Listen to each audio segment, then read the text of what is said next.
Kwanza nikushukuru mimi kwa kutaka maoni yangu pia kuhusiana na hiyo no reform no election. Kwa uelewa wangu na kwa mtazamo wangu na kwa ninavyoona mimi, kwanza nikushukuru sana kwa kutaka maoni yangu kuhusu hiyo. Mimi nafikiri hiyo ajenda yao, ukitazama utamaduni wa Mtanzania ulivyo, tabia na hulka ya Mtanzania ilivyo, haiwezi kufanikiwa. Haiwezi kufanikiwa kwa sababu kwanza wameanza nayo wakati bado uchaguzi miezi kadhaa tu. Lakini pili, Watanzania walio wengi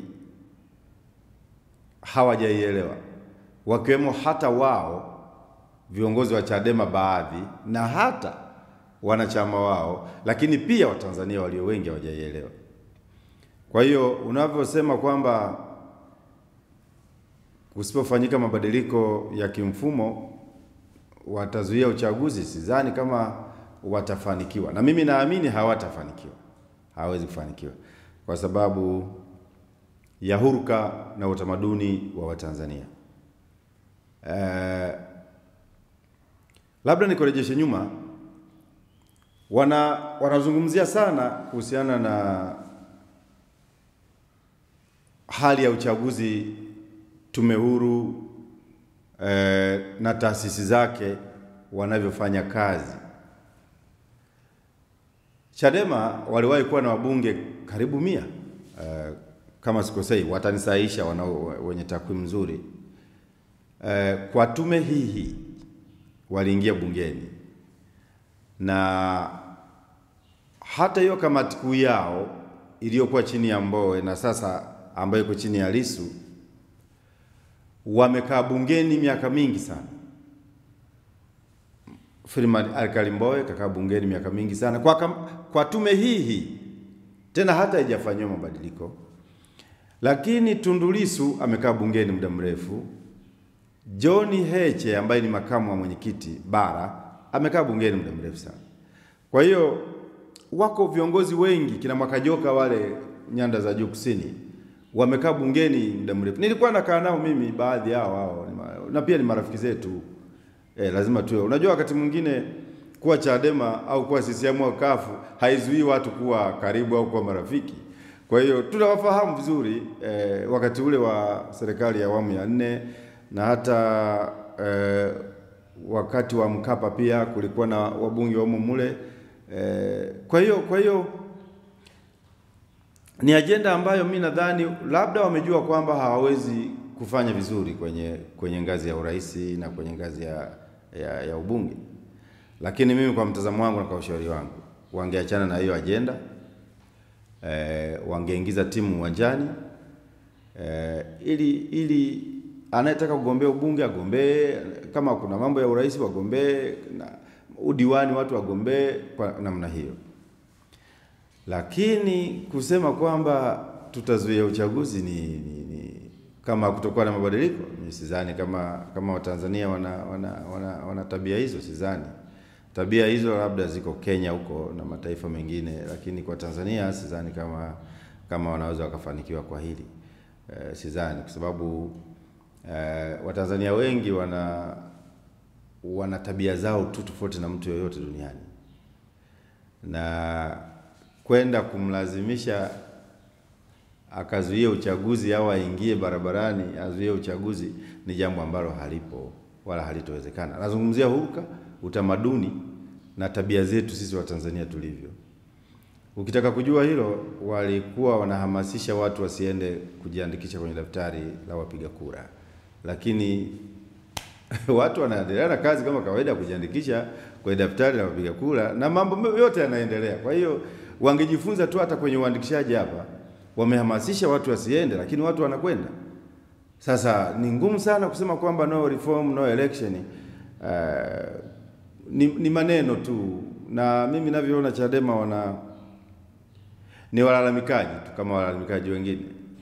Yaani mimi kwa ushauri wangu, labda wangeweza kujikita, kwa ushauri wangu wangeweza kujikita kwenye kusaidia wananchi kwenye mambo, labda mfumuko wa bei wazungumzie, labda labda bei za mchele, bei za vitu, labda wangeweza kujikita huko, waishauri serikali iweze kupambana na kuhangaika kwa kila hali, waweze kushusha bei za vitu, kwa maana ya maybe mafuta ya petroli, kwa sababu mafuta haya yakipanda maana kila kitu kinapanda. Labda wangejikita huko kwenye kudili na vitu ambavyo vina akisi watu katika maisha yao moja kwa moja. Lakini haya ya kwamba no reform no election haitowasaidia chochote, na haina afya wala haina tija kwa Watanzania. Sidhani kama itawasaidia, kwa sababu Watanzania wana matatizo mengi sana yanayowakabili. Umaskini bado upo, hatuwezi tukasema haupo, umaskini bado upo. Kwa hiyo wangejaribu kuishauri serikali iweze kuangalia namna ambavyo inaweza kupunguza umaskini kwa Watanzania. Lakini pia wangeweza kuishauri serikali kama kuna mapungufu wayaseme, lakini kwa ushauri, sio kuyasema kupitia watu waandamane waende barabarani. Unajua siasa si lazima mpigane, au siasa sio lazima mvurugane. Siasa sio lazima umtukane kiongozi mkuu wa nchi au mtukane yule na huyu. Sidhani kama hiyo ndio siasa. Siasa haiko hivyo. Siasa, wajibu wa kiongozi ni kujenga watu na kuunganisha watu na kuleta umoja katika jamii. Kiongozi hata kiwi kuwagawa watu au kuhamasisha watu watengane, waandamane, ama walete shida katika jamii yetu. Kwa hiyo mimi kitu ambacho naona Chadema watafeli, hilo ni zoezi ambalo litafeli. Wameshindwa kutafakari na kuangalia Watanzania mitaani wanaongea nini. Nadhani Chadema pia labda hawana timu za utafiti, hawana. Kwa sababu wangejaribu kutazama Watanzania wa sasa wanawaza nini, wanatafakari nini, wanazungumzia nini, na ni kitu gani kinawasibu katika maisha yao ya kila siku. Lakini kusema utazuia uchaguzi, mimi sioni kama hii ni agenda ambayo itafanikiwa, ndugu yangu. Sidhani kama itafanikiwa, kwa sababu mtu anatoka asubuhi anaenda kutafuta mkate wake, mtu anaenda kuuza mihogo apate kula, mtu anaenda kuuza samaki wake amekaanga apate kula, mtu anaenda kutafuta kilo moja ya mchele ili aweze kukula na familia yake. Alafu wewe unaenda kumwambia usizuia uchaguzi. Kwa huruka ya Mtanzania hawatafanikiwa hata kidogo. Lakini kuna kitu ambacho kinanipa wasiwasi na hofu pia. Kuna baadhi ya mikoa wamekuwa kila wakizungumza wanasema tuko tayari kufa. Tuko tayari kufa. Hiyo ni agenda gani? Wewe unasema kama hakutobadilika kwenye mifumo, kwenye issue za uchaguzi, utazuia uchaguzi. Lakini hilo neno tuko tayari kufa linakujaje? Umepanga nini kwamba uko tayari kufa? Na nikutolee mfano, na Watanzania wenzangu pia niwatolee mfano. Kwa mfano mkoa wetu wa Mara ambako mimi ninatoka.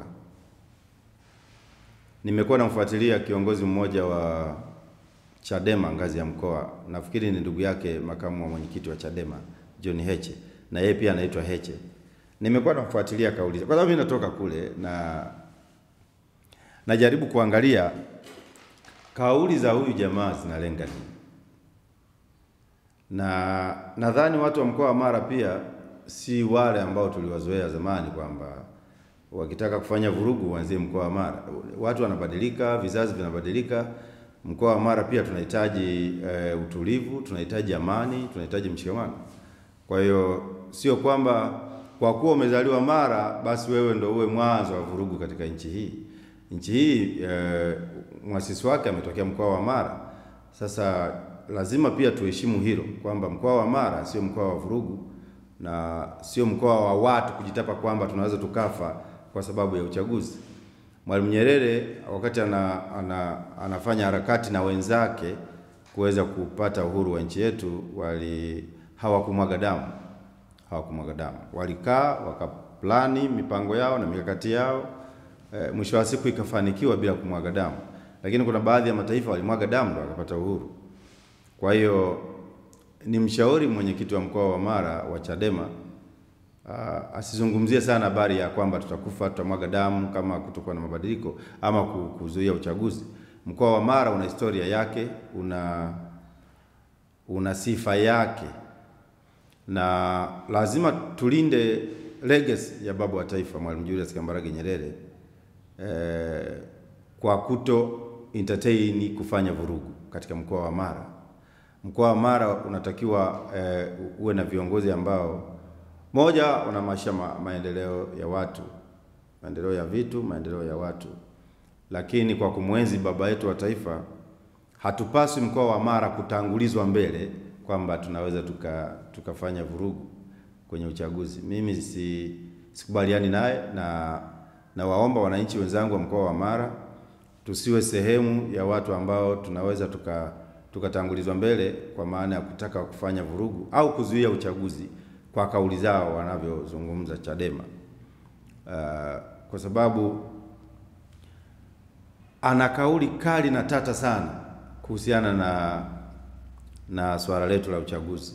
Amekuwa anataja majina ya watu ambao kwamba wametekwa, wameuawa na vitu kama hivyo. Lakini wakati mwingine mimi nadhani kwa sisi ambao tumezaliwa mkoa wa Mara una makabila mengi. Kuna vikabila vidogo vidogo vingi, na sehemu ambayo pia imeathirika sana na mambo ya ukabila hiyo ni huko waliko wao. Wilaya ya Tarime, kija Rori hapa, kuna vitu vidogo vidogo tu ambavyo vinafanya watu unaweza kukuta kuna mapigano ya koo, kuna mapigano si ya jamii fulani na jamii fulani, ni wilaya hizo mbili. Sasa hauwezi kuniambia kwamba mkoa wa Mara kuna mambo mabaya sana yanaendelea wakati mwingine pia kuna mambo ya koo, kuna mapigano ya koo na kuna mapigano ya kijamii. Utaingizaje serikali kwenye haya mapigano? Wengine wanauawa kwa sababu ya kupigana kwenye koo, wengine wanapotezana kwa sababu ya kupigana kwenye mapigano ya kijamii. Mimi natoka mkoa wa Mara, nafahamu. Sasa hauwezi ukasema kwamba serikali ya awamu ya sita ndio inahusika kupoteza watu na kuua watu bila kuwa na ushahidi. Kwa sababu unapotaka kushutumu watu ama kuishutumu serikali, tunahitaji ushahidi kwamba. Lakini juzi tu kama sikosei, mkoa wa Mara kulikuwa na mapigano ya koo, na ndio huko ambako yeye ndo anaongoza maeneo hayo, huyo mwenyekiti wa Chadema mkoa wa Mara. Kwa hiyo ninachomshauri mimi asihamasishe mkoa wa Mara waingie kwenye machafuko ama matatizo kwa mambo ambayo yanaweza kashaurika tu. Ushauri way forward, unaweza kufanya nini? Haya mambo lakini yeye kama yeye alitakiwa kama mwenyekiti wa mkoa wa Mara aende kwenye baadhi ya koo katika mkoa wetu ule, ama kwenye baadhi ya jamii katika mkoa wetu ule, akae nao, watu waache kuuana pia na kugombana kwa ajili ya koo. Saa nyingine watu wanagombana kwa sababu ya ng'ombe tu, kuibiana ng'ombe, na watu wanapotea na watu wanauawa. Kwa hiyo mwenyekiti wa Chadema mkoa wa Mara sitaki kutumia mkoa wa Mara kama chanzo cha fujo ama chanzo cha vurugu. Sisi wote tunazaliwa huko, na sioni sababu ya kuhamasisha. Anaenda nawaambia watu kwamba mtusaidie sisi kuzuia huu uchaguzi usifanyike. Sasa wanawachanganya watu, wamejipanga kwa ajili ya kufanya vurugu au yani hawaeleweki. Ukimsikia mwenyekiti anasema sisi tunajiandaa kuzuia uchaguzi lakini hatujitoe kwenye uchaguzi. Ukimsikiliza Sugu kule Mbeya anasema mimi najipanga kugombea ubunge.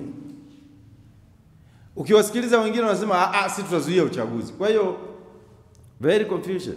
Yaani ni vurugu sana kwa upande wa Chadema kwenye hii agenda yao. nadhani watafute washauri. Unajua Chadema ni chama kikubwa, hawahitaji kuendesha siasa zao kama harakati. Harakati wameshapita huko.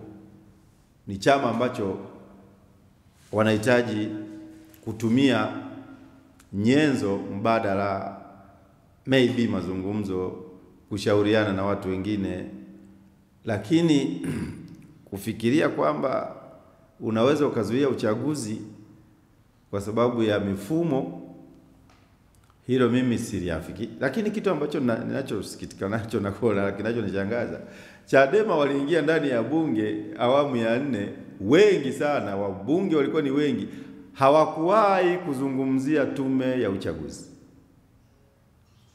Tundu Lissu alikuwa bungeni, kwenye bunge la katiba walikuwepo. Nakumbuka kuna kipindi mimi nilikuwepo Dodoma kwenye bunge la katiba, mwenyekiti wa Chadema wa sasa alimshambulia sana baba wa taifa. Nilikuwa ni sehemu ya watu ambao nilisikitika sana. Unajua hakuna binadamu aliyekamilika. Binadamu wote tuna mapungufu. Lakini Tundu Lissu alimshambulia sana Mwalimu Nyerere, hayati baba wa taifa. Nilikuwa ninakasirika sana, lakini mimi sina cheo chochote, sina nafasi. Na ninadhani ningekuwa na nafasi nisingemwacha kabisa. Mimi nakuaga wazi tu. Unajua mataifa mengine yanawalinda sana waasisi wao. Mwalimu ni binadamu, yako makosa alifanya, na aliwahi kukiri mwenyewe kwenye hotuba zake kwamba yako makosa alifanya. Akawaambia msinizungumzie kwa upande wa hayo niliyoyafanya makosa yangu, mnijadili kwa mema niliyoyafanya. Kwa hiyo wakati Tundu Lissu anamshambulia baba wa taifa, ilikuwa ni bunge la katiba, nilikuwa ninaumia sana mimi. Nilikuwa ni sehemu ya watu wachache wanaoumia sana. Na nikasema ningekuwa kiongozi, sehemu ya viongozi wa taifa hili, ningemkamata, ningemweka ndani. Pengine angekaa muda mrefu sana. Kwa sababu baba wa taifa alishakiri kwamba kuna mapungufu pia alifanya, kuna mabaya alifanya, lakini kuna mazuri alifanya. Haikupi nafasi ya kumwataki namna ile baba wa taifa ambaye alitumia nguvu zake, uwezo wake, juhudi zake. Alikuwa na hara njaa na wenzake wamepambana kutuunganisha sisi, kwa sababu leo hii uwepo wa Chadema ni juhudi za baba wa taifa. Uwepo wa mshikamano huu na umoja huu na amani hii sio kwamba ulikuja tu wenyewe, huu ulitengenezwa bro. Sasa wakati unatengeneza, unapigania uhuru wa taifa lako na unatengeneza ili taifa lako liwe moja, kuna watakaoumia, kuna watakao pona. Hiyo ni jambo ambalo lipo katika maeneo yote duniani. Unapotaka kufanya mageuzi ama kuleta maendeleo, wako watu wataumia na wako watu watafurahia. Lakini cha msingi ni kwamba unafanya kwa nia gani? Unafanya kwa malengo gani, kwa madhumuni gani, na kwa kitu gani? Unalenga kuwaletea Watanzania maendeleo. Sasa kwenye maendeleo ama kwenye kuunganisha taifa kuwa moja, wako watu wataumia tu. Sasa haiwezi ukamwataki baba wa taifa vile. Nazungumzia ni miaka ya nyuma, wakati wa bunge la katiba. Maana pia lazima tuyarudishe hayo. Baba wa taifa ni mtu mkubwa sana. Unajua kuna kipindi walikuwa mtu ananilisha maneno, nakwambia ulikuwa unawataki viongozi wa zamani. Hapana. Hivi mimi niwaulize waandishi, uliwahi kusikia mimi nimemzungumza rais wa awamu ya 4 hata mara moja katika mazungumzo yangu? Sikuwahi. Lakini mtu anakulisha maneno kwa sababu ulikuwa unamzungumza waziri mmoja hivi au kiongozi mmoja wa chama. Sasa kwa sababu labda yule kiongozi alikuwa karibu na kiongozi mkuu wa nchi, wanakuunganisha naye kwamba unamzungumza na yeye. Mimi ni kati ya watu wachache ambao tumefundishwa uzalendo kabisa kwa vitendo. Yaani huwezi kunikuta eti namzungumza rais, huwezi. Yaani huwezi, kwa sababu nimefundishwa namna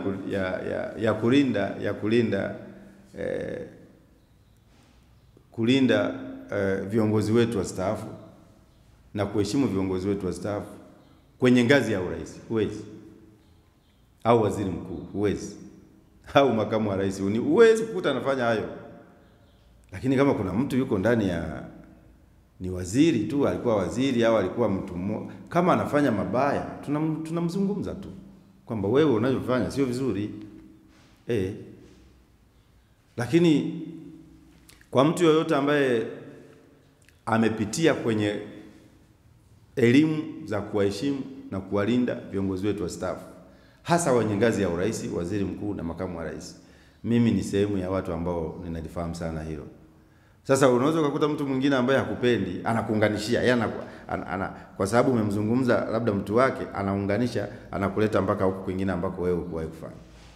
Kwa hiyo utaratibu wa kuheshimu viongozi wastaafu kwenye ngazi ya urais, ngazi ya waziri mkuu na makamu wa rais ni jambo ambalo halina mjadala, Kwa hiyo nilisikitikaga sana. Kwa sababu alikuwa anaongea maneno makali, yani anaongea maneno, yani anawatia hasira Wazanzibari, anawatia hasira Watanganyika. Na lengo lake lilikuwa ni nini? Anajua yeye mwenyewe. Lakini nadhani tuhubiri sana, entertain sana na kuhubiri sana umoja wetu, amani wetu na mshikamano wetu. Hayo ndio mambo makubwa sana katika taifa. Huwezi kuwa kiongozi wewe unahamasisha tu watu wagombane, watu watengane, hapana. Kwa hiyo mimi nadhani Chadema waachane na agenda ya kutishia watu kwamba tutazuia uchaguzi kwa njia yoyote ile. Kwa huruka ya Watanzania hilo haliwezekani. Lakini wana agenda gani? Kwa sababu wamekuwa bungeni muda mrefu sana. Na mpaka leo wanapata ruzuku kwa sababu walikuwa bungeni, na mule bungeni kuna watu wao, kina Kenani wale. Wamo mule. Sasa wewe unazungumzia mifumo ambayo kwa nyuma huko ilikuwa mifumo mizuri. Sasa unasema mifumo ni mibaya na unatishia kuingiza nchi katika matatizo na vurugu. Hapana. Na nchi yetu kwa utamaduni wake sisi hatujaumbwa kwa ajili ya kuvurugana na kutaka kuumizana na kutaka kuharibiana mali na kuvunjana heshima kwa sababu ya demokrasia au kwa sababu ya mfumo wa uchaguzi. Mfumo ulikuwa ni ule na wakaingia bungeni. Mfumo ulikuwa ni ule wakateuliwa kwenye bunge la katiba, wengi tu walikuwemo mule, hata wanaharakati wenzangu walikuwemo mule. Wakala posho. Unajua kitu ambacho Chadema wanashangaza? Bunge lile walipiga sana pesa.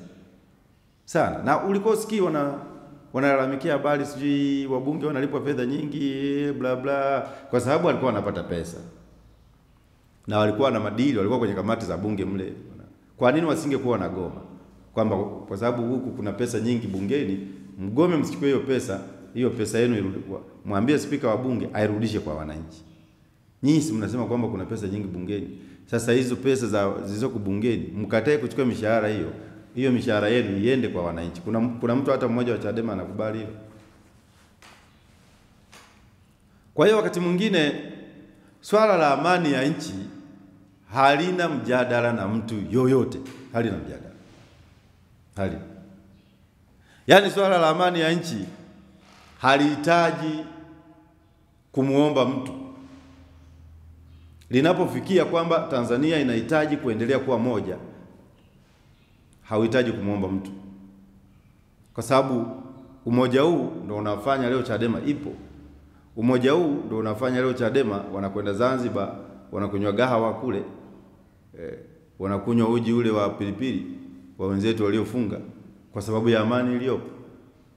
Wanapanda boti, wanapanda ndege hizi ambazo walikuwa wanasipigia kelele kwamba kwa nini mnanunua ndege? Wanapanda ndege kutoka Dar es Salaam, wanatoka mikoani kwao huko, wanakwenda sehemu moja kwenda sehemu nyingine. Kwa hiyo swala la amani, ndugu zanguni na wananchi wenzangu, halina mjadala. Amani hii sio ya kuombaomba. Yaani ni amani ambayo lazima iwepo. Hii ni amani ambayo lazima iwepo. Sio swala la kumwambia mtu na kuomba bwana.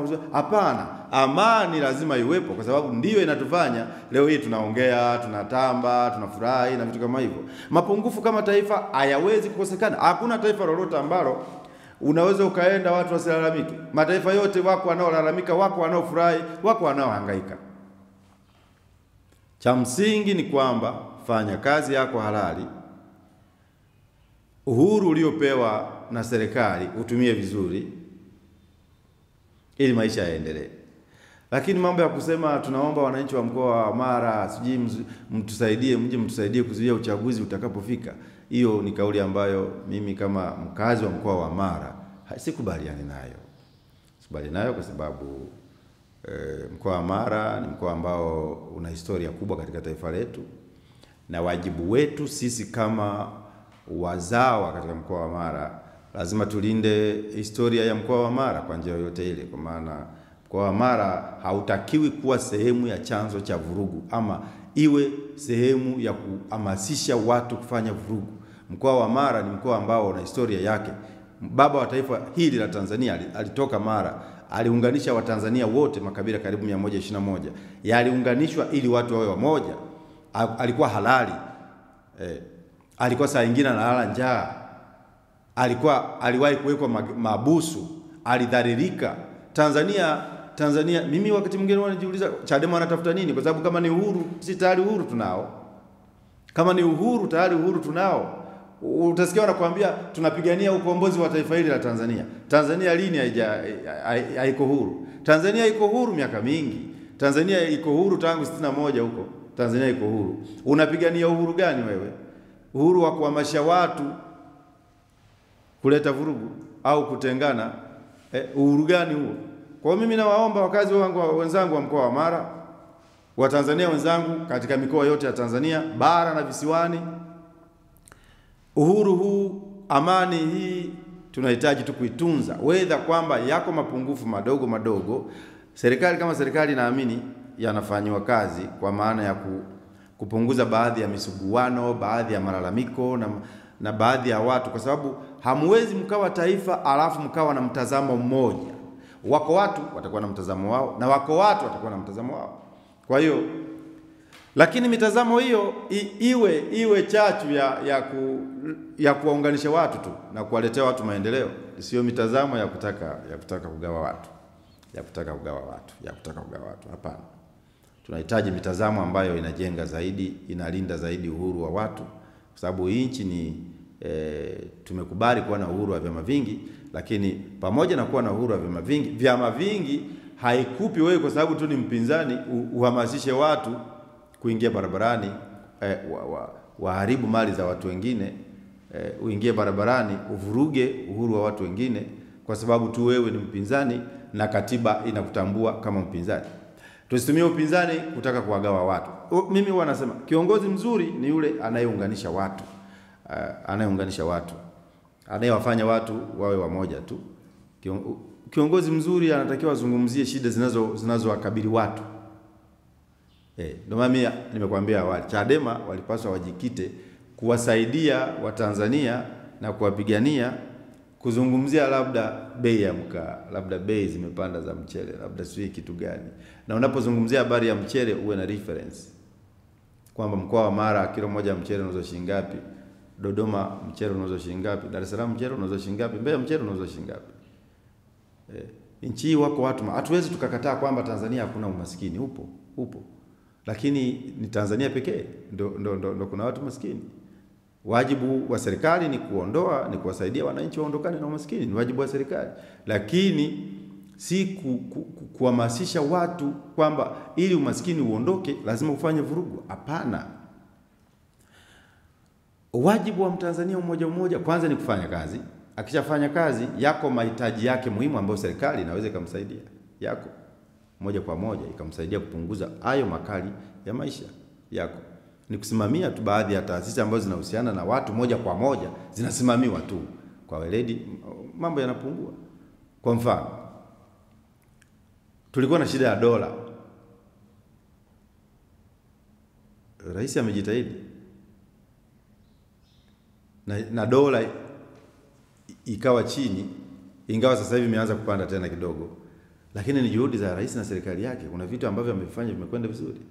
Kuna wakati mchele ulikwenda juu sana pamoja na unga, lakini leo ukitaka mchele mzuri ule kabisa mzuri hauvuki shilingi 2,800 mpaka 3,000. Tulikwenda mpaka 4,000 kipindi fulani, lakini leo mchele umeshuka.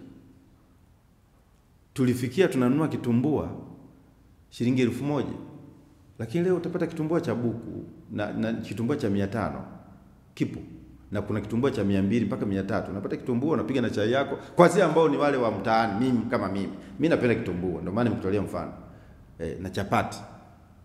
Kwa hiyo yako mambo serikali inafanya, rais wetu anajitahidi kufanya vitu viko, yako mambo anayofanya, na ni yale yanayowagusa watu moja kwa moja. Mafuta yalikwenda mpaka, mafuta ya gari yalikuwa yamekwenda mpaka 4,000 mpaka 5,000 huko, lakini jana mimi nilikuwa kuna nafikiri ni 3,000 kwa maana ya petroli na 2,000 kama na 800 kwa maana ya diesel. Kwa hiyo viko vitu ambavyo tumerejea kawaida, yani vimekuwa kawaida kwamba vilikuwa vimepanda sana, vimeshuka. Kwa hiyo huwezi kusema serikali haifanyi kazi. Serikali inafanya kazi, serikali inafanya kazi, na rais anajitahidi kufanya kazi ya kupunguzia watu maisha yao. Lakini wakati mwingine wewe mwenyewe mwananchi unapaswa ujipiganie mwenyewe katika familia yako, upambane mwenyewe katika familia yako. Hauwezi ukachukulia mapungufu ya serikali na wewe usipambane kuweza kuimarisha familia yako, kwa sababu serikali ipo. Unapambana, lakini wakati huo unaiomba serikali ikupe nguvu. Ndio maisha ya binadamu. Kwa sababu maisha ya binadamu, ukiwa mzima lazima ufanye kazi. Punguza marafiki wasiokuwa na faida. Fanya kazi, punguza marafiki wasiokuwa na faida. Punguza maadui, ongeza marafiki. Maisha yataenda tu. Hauwezi kila siku wewe unailalamikia serikali tu, kwamba serikali hainifanyi. Hapana. Wewe umezaliwa mwanaume, umezaliwa mwanamke, kazi yako ni kupambana. Ni kupambana upunguze makali ya maisha. Wakati huo serikali nayo inatafuta mbinu ya kupunguzia wewe makali ya maisha. Kwa hiyo nikisikiliza Chadema mkoa wa Mara, ukisikiliza kauli za yule mwenyekiti wa Chadema mkoa wa Mara, na ukisikiliza kauli za watu wa mikoa mingine wa Chadema, ni tofauti, zinatofautiana. Kwa mimi ni mshauri mwenyekiti wa Chadema mkoa wa Mara apunguze ukali wa maneno. Kila mtu anajua kwamba iko shida ya watu kupotea, watu kutekwa, na sio maeneo yote. Lakini hayo mambo pia tangu utawala wa kwanza mpaka wa huko juu na mataifa yote duniani, hayo mambo yanatokea tu. Sasa usihamasishe watu, unaenda kuchukua jina la mtu ambaye amegombana kwenye ukoo na ukoo, ameumizwa na ukoo fulani, kwa sababu kwetu kule Mara yako mapambano ya koo na koo, yako mapambano ya jamii na jamii hii. Unachukua watu waliopambana kwenye jamii hii na jamii hii, koo hii na koo hii, unaingiza kwamba serikali ndio imefanya. Hapana, tusifike huko. Wananchi wa mkoa wa Mara wote wanajijua. Mkoa wa Mara ni kati ya mikoa ambayo ina makabila mengi madogo, ukiacha makubwa kama Wakuria, Wajita. Nafikiri Wakuria na Wajita ndio makabila makubwa sana katika mkoa wa Mara wako, lakini kuna makabila madogo yapo kule. Maana ndani ya kabila la Wajita kuna makabila madogo ambayo ni Wajita tu wale, lakini wanaongea Kijita, lakini ni kabila tofauti. Hata kwa Wakuria kule ni makabila yanayotokana na Wakuria hao, lakini ni makabila madogo. Hata kwa Wazanaki huko hivyo. Kwa hiyo kuna makabila mengi ambayo ukienda kwa upande wa Wajita wengi hawapendi vurugu. Si ni waoga, si ndio walivyoumbwa, hawapendi vurugu. Lakini ukienda kwenye wilaya huku Tarime huku na kule Rorya kwa Wajaruo na nini na Wakuria huku Ikira wa nani, kule kuna mapigano yapo kule. Ukijumulisha na ile migodi tulionayo pale, ipo shida. Umeelewa? Kwa hiyo kuna baadhi ya makabila yanayotokana na hili kabila la Wajita yako mle, kuna vikabila vidogo vidogo vingi. Hatusikiagi wanafanya mavurugu, kuwana waoga. Nafikiri wana tabia hizo za kuto, hawapendi vurugu. Lakini wenzetu huku wengine mkigombana tu, hata kuna mmoja kamuibia mwenzake ng'ombe, watu wachukua mapanga, mashoka, wanaenda Na kama utakumbuka wakati wa utawala wa awamu ya pili, iliwahi kupandishwa bendera kama sikosei, kwani kule Tarime. Si Serengeti, si Tarime. Maanake kama vyombo vya dola visingefanya kazi, unapandisha bendera ndani ya nchi, yani ndani ya nchi unakuwa na bendera yako. Kwa hiyo kuna hatua ambazo zinachukuliwa na serikali si kwa ubaya. Hivyo unaenda unachukua bendera unapandisha eti kwamba unataka uwe na kwamba unataka mkoa wa Mara umege, kwamba ukuwe na mkoa mwingine wa Mara kwa taifa lingine ndani ya mkoa wa Mara. Nani atakuacha? Hakuna mtu anaweza kukuacha.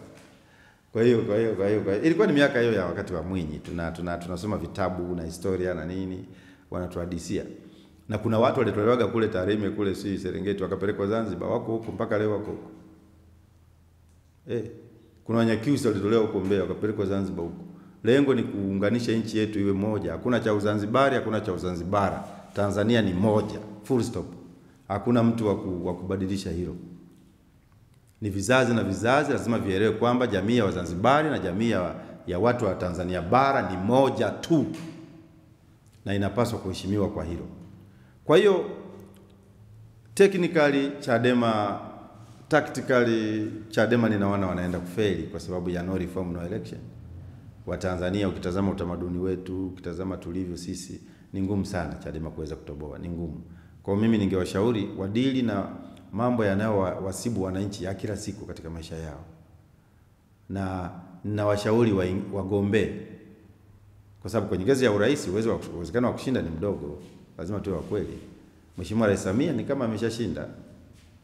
Lakini wangegombea angalau wapate wabunge mle ndani ya bunge, wapate ruzuku, wapate kula na waendeshe chama chao. Lakini kusema kwamba huwezi eti utozoea uchaguzi kwa Watanzania gani hao? Kwa Watanzania gani? Na kama nchi hii sio nchi ya kawaida tu kwamba unaweza ukaichezea tu unavyotaka wewe sababu wewe ni mwanasiasa. Hilo hamna bana.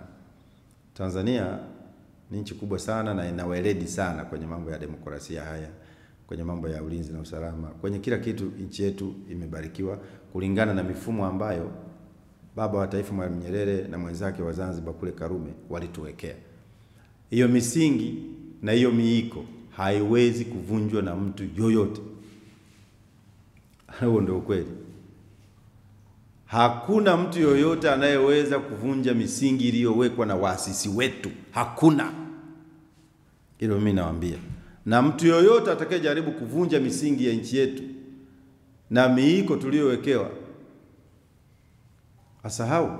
Hakuna kitu kama hicho. Kwa hiyo mimi ile kauli ya mwenyekiti wa mkoa wa Mara sijaipenda na abadilishe kauli zake. Unajua wakati mwingine ukiitaja Chadema mitandaoni humu watakushambulia. Mimi nimeshazoea kushambuliwa. Piga mabomu yote, mimi nitayapokea, nitayakwepa. Mishale yote wewe piga, mimi nitaipokea na kuikwepa. Kwa sababu Chadema wako wana namna yao ya kuwashambulia watu wanaopingana nao kwenye social media. Lakini sisi wengine tumeshazoea humo. Hayo mapambano tumeyazoea. Mapambano na Chadema tumeshazoea. Kwa hiyo niliwaambia kwamba na mimi naomba waandishi wa habari na Watanzania wenzangu mnisikilize na mnielewe. Kila utakachokuwa unakizungumza Chadema ambacho kinalenga kuwagawa watu, na mimi mtaniona ninaongea. Sitoacha.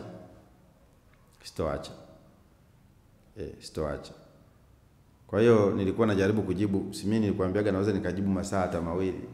Nilikuwa najaribu kujibu swali lako ila no reform no election. kwamba haitofanikiwa, hawezi kufanikiwa. Hawezi kufanikiwa. Ni jambo ambalo wanajisumbua tu. Hawezi kufanikiwa. Kamwe hawezi kufanikiwa. Kwa sisi ambao tunajua utaratibu wa Tanzania, hawezi kufanikiwa. Watafute njia nyingine, waingize watu bungeni, bunge lichangamke, maisha yaendelee. Hii ziara yao hii wanaanza ziara ndefu. Hii ziara yao hii wanaenda kunadi no reform no election. Sidhani kama pia itafanikiwa sana. Sidhani kama itafanikiwa sana kwa sababu unaenda kuambia watu kitu gani? Unajua saa nyingine Chadema huwa wanakosea wenyewe, wanatafuta lawama. Wewe rais amekuruhusu ufanye mikutano yako, ingawa kikatiba ni haki yako. Lakini kumbuka rais ana nguvu ya kufanya hata wasitoke hapa mpaka pale. Huo uwezo anao. Lakini rais muungwana amewaambia kwamba fanyeni mikutano, andamaneni. Hawana shukurani. Haya. Wewe unahamasisha watu wazuie uchaguzi mkuu. Unaona hilo ni jambo jema hilo? Unaenda kuhamasisha watu wasiende kujiandikisha. Unaona ni jambo jema hilo? Kwa hiyo mimi ninachoweza kusema ni kwamba hata hiyo ziara yao haitakuwa na mafanikio yoyote katika mikoa walio plan. Wanatakiwa wawe na utamaduni wa kuwajenga Watanzania, waamini kwa umoja wao, kwa mshikamano wao na kudumisha amani yetu tulionayo. Lakini ya mambo ya kusema tunaombeni mfanye hivi, sidhani kama inaweza ikawasaidia. Na mimi ni washauri vijana wa Kitanzania. Vijana wa Kitanzania wao ndo wana safari ndefu sana kuliko sisi wengine. Kwa sababu mtu kishafika 40 unakwenda juu. Ni tofauti na huyu wa 39 kushuka chini. Nchi hii itajengwa na vijana wa Kitanzania ambao ni wazalendo. Ukitazama vita ya Kongo DRC, kuna watu wamekwenda wanachukua ardhi yao, wanakalia ardhi yao, wanawachochea wapigane kwa sababu ya rasilimali zao walizonazo tu. Yaani Kongo ingekuwa nchi maskini, usingeona mavita yale kule mashariki mwa Kongo. Ukiona baadhi ya mataifa ya hapo jirani yake yanaendelea, ujue wanaendelea kulingana na rasilimali za Kongo. Sasa vijana wa Kitanzania, mifano ya kujifunza ipo. Ukiona mwanasiasa anakuja kukuambia ingia hapo, kataa hicho kitu ambacho kipo kwa mujibu wa katiba, tafakari mara mbili. Je, utakapoingia kufanya vurugu kwa ajili ya Mtanzania mwenzako, utafaidika nini na utapata nini? Sababu mwisho wa siku utaipasua taifa lako ama nchi yako, na mwisho wa siku utapoteza miguu au mikono, na mwisho wa siku utakufa kifo ambacho cha kujitakia. Una miaka 28. Mtu anakuambia akisha kwamba yule pale hatoki nje. Unatafuta nini? Kwa hiyo Watanzania, kuweni makini sana na wanasiasa wanaohamasisha utengano. Sio jambo zuri sana katika maslahi ya taifa letu. Sio jambo zuri sana. Utengano sio mzuri katika taifa lolote lile. Tujaribu kutengeneza demokrasia yetu bila kupigana, bila kutukanana, bila kuhamashana kuchukua mashoka sema hapana. Hapana. Kwa hiyo mikutano yao hii nafikiri wanataka waonekane tu kwamba na wenyewe wanafanya kazi, lakini sidhani kama watafanikiwa. Na ninawaomba kwenye mikutano yao wazungumzie shida za watu, sio watukane watu.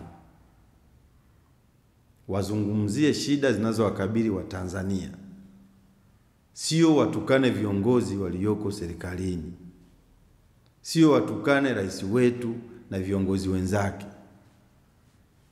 ninawashauri kwenye mikutano yenu Chadema, nendeni mkazungumzie matatizo ya watu,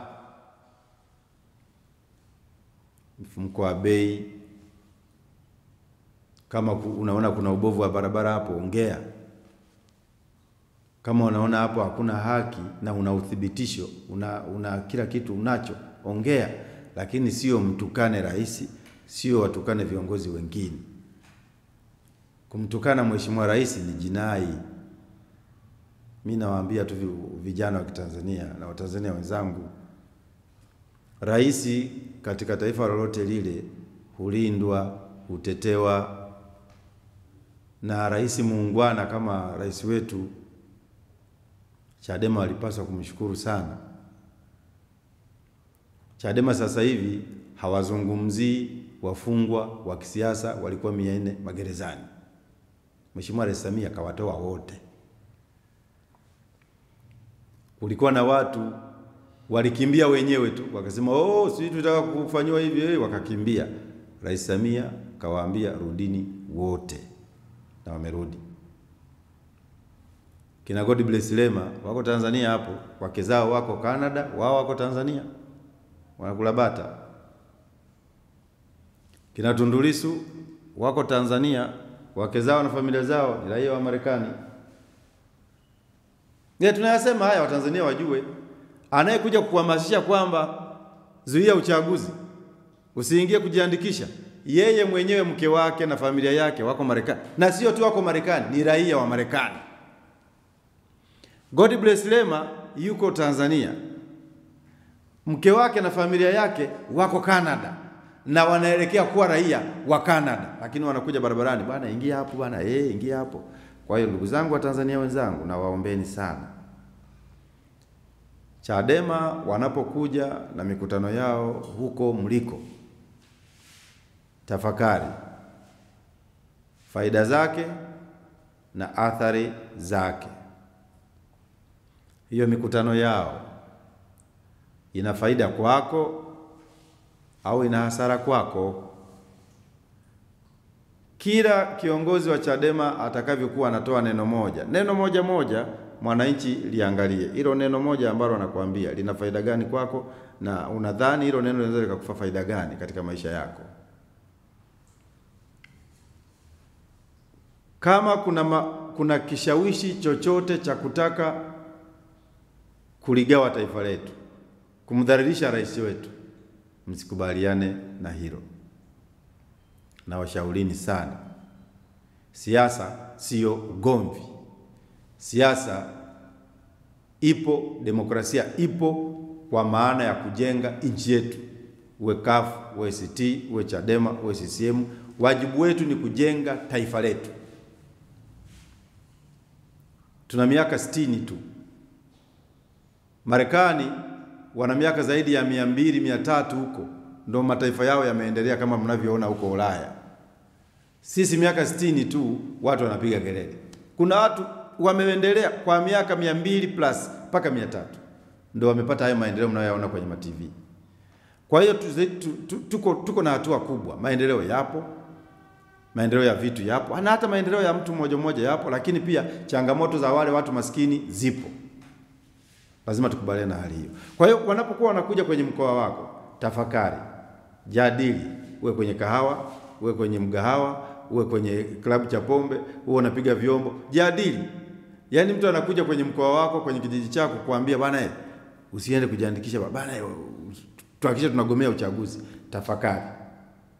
Hayo maneno yana faida kwa nchi, yana faida kwenye familia yako, yana faida kwenye kaya yako, yana faida kwenye ukoo wako. Na kuomba Mtanzania mwenzangu, tuwe makini. Taifa letu hili ni zuri sana.